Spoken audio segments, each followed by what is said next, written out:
হবে না। সময়ের সাথে সাথে তারাও তখন গুছিয়ে সংসার করাটা শিখেই যাবে।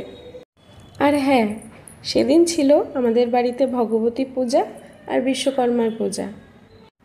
আমার বাপের বাড়িতে এই পুজো ছিল না, তাই আমি এই ব্যাপারে কিছুই জানতাম না। আমার শাশুড়ি আমাকে এগুলো শিখিয়ে দিয়েছে। ওই যে বলছিলাম, বিয়ের পরে একটা সম্পূর্ণ নতুন জায়গায় এসে সম্পূর্ণ রীতিনীতি মেনে চলা।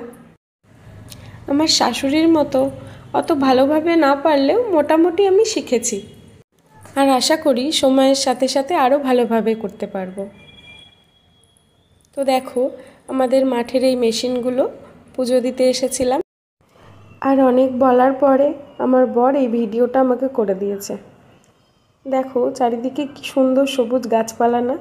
আমার তো ভীষণ ভালো লাগে এগুলো দেখতে। দেখো